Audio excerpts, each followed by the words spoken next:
Good morning मेरे प्यारे बच्चों। अ, आज हम पढ़ेंगे बच्चों, आज का हमारा टॉपिक रहेगा मॉर्फोलॉजिकल एडेप्टेशंस इन हाइड्रोफाइट्स। ठीक है, जो प्लांट इकोलॉजी वाला पोर्शन है वहां से मैंने एक टॉपिक लिया है। ठीक है मेरे प्यारे बच्चों, तो इस टॉपिक का को पढ़ने का मेन उद्देश्य ये है कि हमने ये समझना है कि वो पौधे जो पानी में रहते हैं और the plants which are growing in aquatic environment, how they are adapted structurally, how they are adapted structurally so that they can thrive well, they can grow and they can develop, they can reproduce well or successfully in aquatic environment. ठीक है मेरे प्यारे बच्चों, तो मतलब ये है कि बच्चों ऐसे कौन से स्ट्रक्चरल चेंजेस आते हैं बच्चों, एक्सटर्नल मॉर्फोलॉजिकल चेंजेस आते हैं जिसकी वजह से जो हाइड्रोफाइट्स है दे बिकम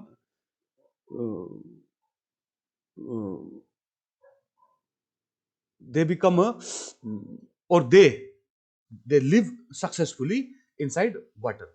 ठीक है, तो हम डिफरेंट जो प्लांट पार्ट्स है सबसे पहले हम पढ़ेंगे कि रूट्स में कौन कौन से चेंजेस आते हैं। ठीक है, in contrast to the terrestrial plants. फिर उसके बाद हम देखेंगे कि स्टेम में कौन कौन से चेंजेस आते हैं, फिर हम देखेंगे कि लीव्स में कौन कौन से चेंजेस आते हैं। तो ये डिफरेंट प्लांट पार्ट्स हमारे आज के लेक्चर का मेन फोकस रहेंगे बच्चों। ठीक है, सबसे पहला है इन hydrophytes roots are either absent or very poorly developed. ठीक है, तो ऐसा क्यों होता है बच्चों, इसके लिए हमको रूट का फंक्शन समझना पड़ेगा। टेरेस्ट्रियल प्लांट्स में क्या होता है, रूट का क्या काम होता है असल में बच्चों, सबसे पहला होता है कि एक तो to fix the plant with substratum. ठीक है, सेकंड होता है कि to draw inorganic nutrients from substratum, और तीसरा ये होता है कि to keep the plant upright against the gravitational forces of earth. और क्योंकि जो एक्वेटिक प्लांट्स हैं बच्चों, पानी के अंदर ग्रेविटी का असर उतना ज्यादा नहीं होता है। ठीक है, हमको मालूम है बायोंट फोर्सेस एक्ट करते हैं पानी के अंदर। ठीक है, तो बायोंसी रहता है, उस सूरत में पौधों को एक तो ग्रेविटी के अगेंस्ट खड़ा भी नहीं रहना है, ध्यान से सुनना मेरे प्यारे बच्चों। अब दूसरी बात यह है कि the part of the aquatic plants which are submerged in water, they uptake inorganic nutrients by absorption through general body surface। तो इन दोनों केसेस में रूट्स का काम बहुत कम हो जाता है एक्वेटिक प्लांट्स में मेरे प्यारे बच्चों। इसलिए एक्वेटिक प्लांट्स में रूट्स या तो बिल्कुल एब्सेंट होंगे, है ना। For example there is an example in the form of wolffia. ठीक है, बहुत सारे एग्जांपल्स हो सकते हैं बच्चों। एक बात याद रखना, मैंने आज के टॉपिक में कहीं कहीं एक एक दो दो एग्जांपल्स लिए हैं। ठीक है मेरे प्यारे बच्चों, तो आपको ताकि आपको आसानी रहे। ठीक है, इसीलिए क्योंकि एक्वेटिक प्लांट्स में ग्रेविटी का असर उतना नहीं होता है, और दूसरा ये है कि बाय एब्जॉर्प्शन जो जो ऑफ जो अपटेक ऑफ मिनरल न्यूट्रिएंट्स हैं that occurs by absorption through general body surface. ठीक है, उस केस में भी रूट्स का ज्यादा काम नहीं रहता है, इसलिए या तो रूट्स बिल्कुल एब्सेंट होंगे या फिर पुअरली प्रेजेंट होंगे, कहीं फीबली डेवलप्ड रूट्स होंगे। हाँ, कुछ केसेस ऐसे बच्चों जहां पर रूट्स अच्छे से डेवलप रूट्स भी हमको नजर आते हैं। ठीक है, वो हम आगे डिस्कस करेंगे। This is the smallest angiosperm, ये मैंने जानबूझकर एग्जांपल दिया बच्चों। Smallest angiosperm called Wolffia which is a beautiful aquatic plant. In this plant, roots are altogether absent, whereas this image has been shown just to tell you about the size, so that you can understand about the size of this plant. Second example is hydrilla. In hydrilla, roots are very poorly developed because it does not need a fully formed root. Why? The reasons are obvious, we know that. In some cases roots are developed, ठीक है। For example in a free floating hydrophyte called Pistia, ठीक है।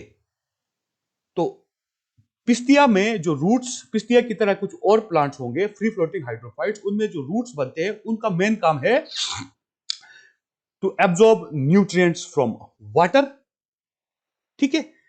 But जो दूसरा function है root का कि to remain, to keep the plant anchored with substratum, ऐसा नहीं है। क्यों? क्योंकि बच्चों these plants where the roots are well developed are free floating hydrophytes, ठीक है। and here in addition to the function which is the absorption of mineral nutrients,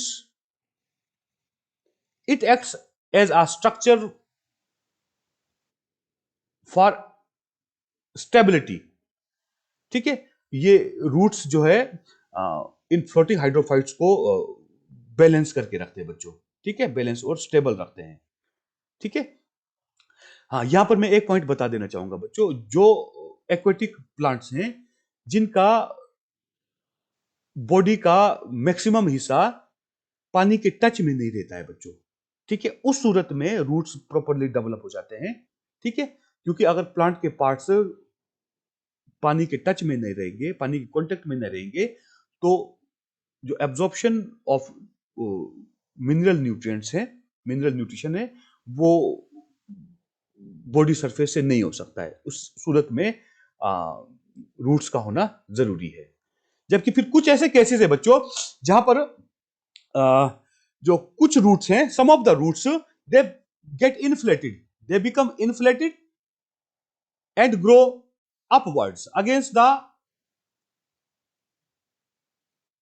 gravitational force of earth, because root has a tendency to grow positively geotropic, but in some cases the roots grow negatively geotropic, they become inflated and provide buoyancy to plants.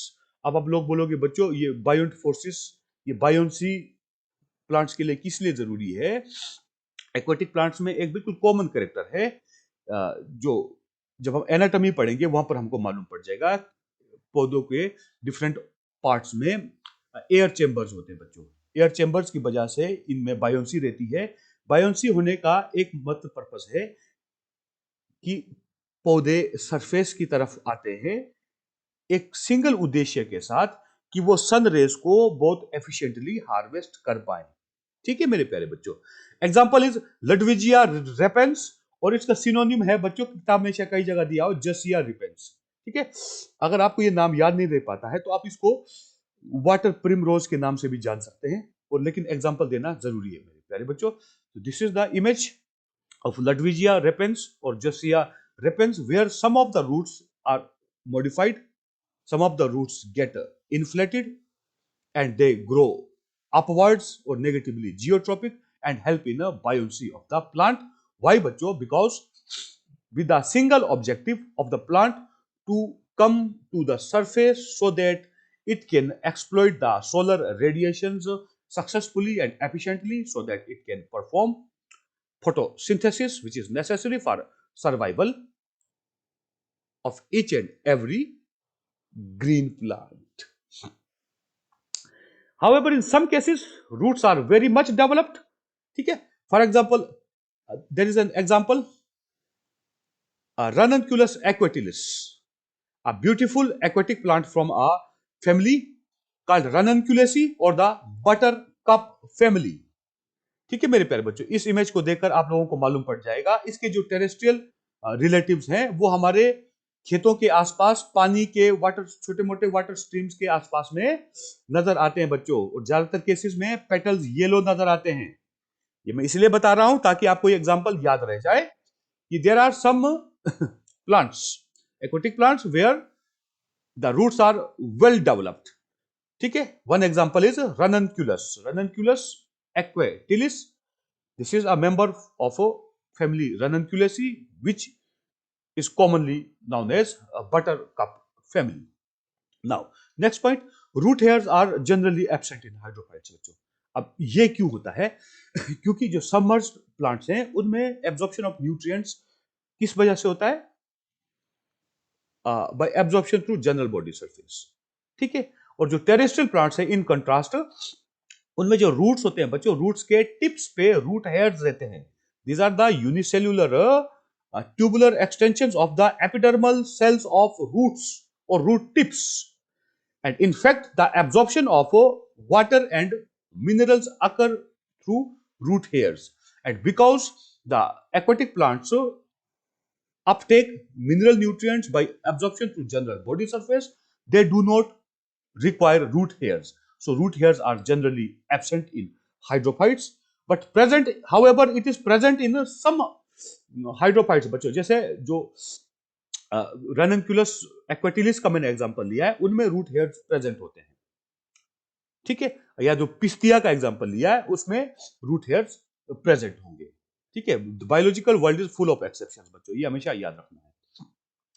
Root caps are generally absent in aquatic plants, ठीक है। अब इसके लिए हमको root caps का function समझना पड़ेगा बच्चों। टेरेस्ट्रियल प्लांट में क्या होता है, जब रूट्स ग्रो करते हैं, और हमको मालूम है ये बीनीथ द सबस्ट्रेटम ग्रो करते हैं, मिट्टी के अंदर, ठीक है। उस सूरत में क्या होता है बच्चों, the meristematic zone is situated at tip, ठीक है, at tip just behind root caps. तो रूट केप नहीं होते तो मेरिस्टेमेटिक रीजन को इंजुरी हो सकता है while growing inside soil. So what I mean to say that in order to protect the meristematic region of roots which are present just behind root caps, so root caps are meant for the sole purpose of protection of the meristematic or the growing point of roots. Again, however, in some floating hydrophytes, for example Pistia बच्चों, Pistia में मैं आपको दिखाऊंगा root pockets होते हैं, root caps नहीं होते हैं, they are instead replaced by root pockets. These are again some finger like elongated structures which are present at the tip of roots, and it is established, or it is mentioned in our literatures, that these are the structures which are responsible for providing stability or the balance to the floating hydrophytes. So this is pistia. You can see the tip of roots, you can see some finger like structures. These are root caps, which are the structures responsible for stability or balancing of the aquatic plant along with the roots. Submerged जो plants होते हैं बच्चों, अब आते हैं next इनके stem के ऊपर बच्चों। रूट तो हो गया, रूट्स कैसे मॉडिफाइड है। The stem of submerged as well as floating hydrophytes should be thin and flexible so that they do not break when they bend. And why they bend? Because of the continuous water currents they face. If a structure is stiff, it is subject to break instantly, but if the structures are thin and flexible, they can face the water currents continuously without breaking. तो जो stem है ये इस तरह से ज्यादातर cases में, जहां पर स्टेम लंबा है, ठीक है, स्टेम लंबा है तो स्टेम का थिन होना और फ्लेक्सिबल होना बहुत जरूरी है। Stem in some hydrophytes are swollen and spongy, ये मैंने पहले ही बता दिया बच्चों, ठीक है, because of presence of underlying air chambers और air spaces, and because of that it provides buoyancy to the aquatic plants so that they can come near surface or onto surface, so that they can exploit the solar radiations very efficiently to perform the vital process of photosynthesis. In some cases, for example in Wolffia, ठीक है, इसको मैंने एक बार फिर repeat किया है, stem is highly reduced, ठीक है। तो हम आगे बढ़ते हैं बच्चों, जहां पर मुझे लगता है समझाने का ज्यादा जरूरत नहीं है वहां मैं ज्यादा नहीं रुकूंगा। अब रूट्स हो गए, स्टेम हो गए, अब लीव्स की तरफ आते हैं। Leaves of submerged hydrophytes. Submerged hydrophytes का मतलब इसलिए मैं बता रहा हूं बच्चों क्योंकि जो सबमर्ज्ड पोर्शन है वो कंटिन्यूअसली वाटर करंट्स को फेस करते हैं, ठीक है। जो जो एमरजेंट लीव्स होंगे, एमरजेंट का मतलब the leaf present above water surface, तो एक्वेटिक प्लांट्स ऐसे भी होते हैं, उनमें लीव्स जैसे मर्जी हो, ठीक है, वो टेरेस्ट्रियल प्लांट्स के जैसे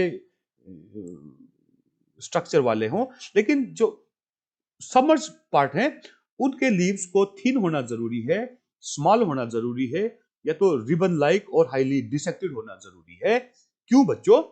क्योंकि अगर ये स्ट्रक्चर इस तरह से अडेप्टेड है तो ये वाटर करंट्स को सक्सेसफुली फेस कर सकते हैं विदाउट ब्रेकिंग। मैंने कुछ एग्जांपल्स दिए हैं। For example in hydrilla leaves are very small and we know that small leaves, if a leaf has small surface area, it can successfully face the water currents in comparison to the leaf surface which is very large, or in comparison to large leaves, ठीक है। फिर एक example आएगा vallisneria where the leaves are ribbon like, in that case if the leaves are large it must be very much flexible, only then it can counter or it can survive against the continuous water currents.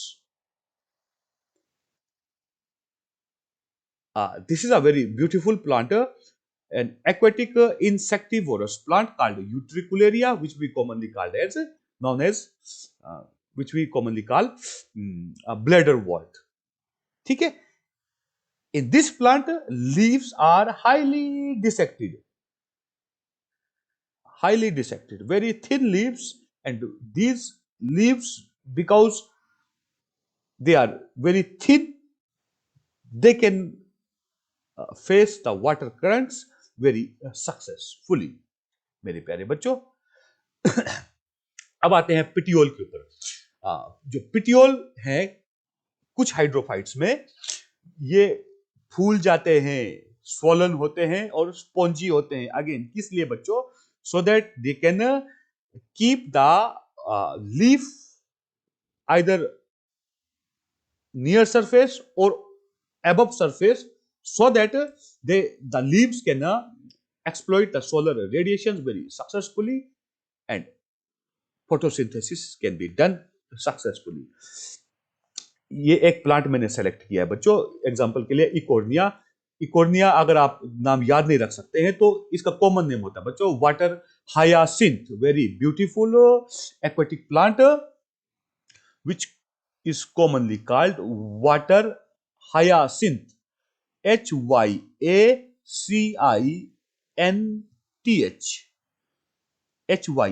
HYACINTH, water hyacinth। What you see here that my dear students, this is the lamina of leaf, this is the petiole of leaf. What do you see? That the lower portion of petiole is swollen. This provides buoyancy. As a result, leaves in water hyacinth or Eichhornia are emergent portions of the plant, or the portions which are present above surface. And when the leaves are present above surface, they can very efficiently harvest the solar radiations. And for what purpose? That is obvious. Some rooted emergent plants show heterophyly. And what is this? Heterophyly का मतलब होता है बच्चों, हम अक्सर क्या देखते हैं कि कोई एक पौधा होगा तो उसमें पत्ते एक ही किस्म के होते हैं। हाँ, ये बात जरूर है कि बच्चों जब पौधे जर्मिनेट करते हैं, जो फर्स्ट 2 लीव्स होंगे वो डिफरेंट मॉर्फोलॉजी वाले होते हैं, ठीक है। ये ऐसा केस नहीं है। जब पौधा मेच्योर हो जाता है उस सूरत में भी हम क्या देखते हैं कि कुछ प्लांट्स में 2 किस्म के पत्ते नजर आते हैं, ठीक है। ठीक है, इस पे हम डिटेल में नहीं जाएंगे, हम अपना मॉर्फोलॉजिकल एडेप्टिव कैरेक्टर्स को डिस्कस कर रहे हैं, ठीक है। तो क्या है कि कुछ एनवायरमेंटल, कुछ एक्वेटिक प्लांट्स हैं जिनमें हेटेरोफिली नजर आता है बच्चों। 2 तरह के प्लांट्स नजर आते हैं, 2 तरह के, सॉरी मेरा जी फिर फिसल गया, 2 तरह के लीव्स नजर आते हैं। उनमें से जो एमरजेंट लीव्स होंगे बच्चों, जो लीव्स अबव सरफेस है, वो वाटर करंट्स फेस नहीं करते हैं, तो वो फिर जैसा मर्जी हो उनका शेप, उनका लेमिना ब्रॉड हो सकता है ना, जैसा मर्जी हो सकता है, कोई बात नहीं। लेकिन जो पोर्शन, जो पत्ते beneath the substratum, beneath the water surface हैं, उनमें कुछ स्ट्रक्चरल चेंजेस नजर आते हैं। और एक एग्जांपल है बच्चों रननक्यूलस एक्वेटिलिस। इसमें क्या है कि जो सबमर्ज्ड पोर्शन है, जो पत्ते सबमर्ज्ड हैं, submerged leaves, these are highly dissected again for what purpose बच्चों, so that they can remain protected from the water currents। ठीक है, तो एक बार मैं इसको रीड कर लूंगा।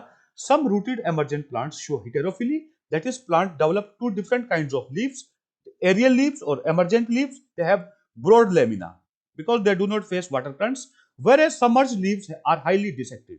ठीक है, ये है बच्चों, दिस इज द, मैंने पहले ही बता दिया है ना, buttercup family, family Ranunculaceae which is the most primitive dicotyledonous angiospermic family. बच्चों आप लोग क्या देख रहे हो कि जो एमरजेंट लीव्स हैं, या जो लीव्स सरफेस के ऊपर आ गए हैं बच्चों, ठीक है, उनमें लेमिना ब्रॉड है, लेकिन जो पत्ते सबमर्ज्ड हैं, आप यहां क्या देख रहे हो बच्चों, दिस इज हाईली डिसेक्टेड। इसका एक ही पर्पस है, ताकि कहीं पत्ते टूट ना जाए, ठीक है, और पत्तों के सर्वाइवल के लिए ये हाईली डिसेक्टेड हो जाते हैं। और अगर एक पौधे में दो डिफरेंट तरह के मॉर्फोलॉजी वाले पत्ते नजर आ रहे हैं, तो हम उसको हेटेरोफिली बोलते हैं, और ऐसे पौधों को हेटेरोफिलस और हेटेरोफाइलस प्लांट्स बोलते हैं। अब मुझे लगता है कि हम लास्ट में पहुंच गए हैं लेक्चर के।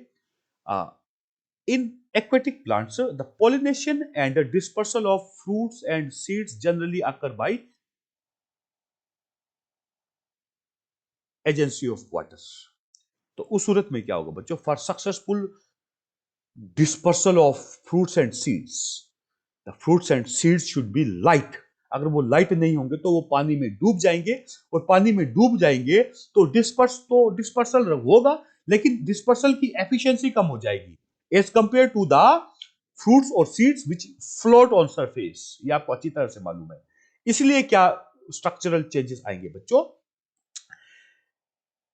That the fruits and seeds of many hydrophytes should be and are light in weight, so that they can easily float on surface of water, so that they can cover maximum distance। ठीक है, maximum distance का मतलब ये है कि ताकि वो maximum possible places तक वो डिस्पर्स हो पाए। लास्ट पॉइंट, सबमर्ज्ड पार्ट्स होते हैं जो प्लांट के, एक्वेटिक प्लांट्स के, वो डेसिकेटिंग इफेक्ट ऑफ सन से तो बच जाते हैं, या डेसिकेटिंग इफेक्ट ऑफ एटमॉस्फेयर। ठीक है, डेसिकेशन के लिए सिर्फ डायरेक्ट सोलर रेडिएशन रिस्पॉन्सिबल नहीं है, जो हवाएं चलती हैं, एयर में भी ड्राइंग इफेक्ट होता है बच्चों, ठीक है, और डेसिकेटिंग इफेक्ट होता है। तो जो पौधे के जो सबमर्ज्ड पार्ट्स हैं, वो डेसिकेटिंग इफेक्ट से तो बच जाते हैं, लेकिन फिर एक और इफेक्ट को, एक और उनमें प्रॉब्लम रहता है, वो क्या है, they are subject to easy decay under water conditions. So in order to protect the submerged parts of aquatic plants from decay underwater, or from some other epiphytes, or some small, या मैं small जानबूझ कर दिया है बच्चों, ठीक है, small aquatic animals, the submerged parts are coated with mucilage। Mucilage होगा तो सबमर्ज्ड पार्ट्स डीके नहीं होंगे। अगर म्यूसिलेज का कोट प्रेजेंट होगा तो एपिफाइट्स ग्रो नहीं कर पाएंगे, ठीक है, क्योंकि म्यूसिलेज स्लिपरी होता है बच्चों, तो म्यूसिलेज इसको, एपिफाइट्स को सबस्ट्रेटम प्रोवाइड नहीं करा पाएगा, ठीक है, विच इज अगेन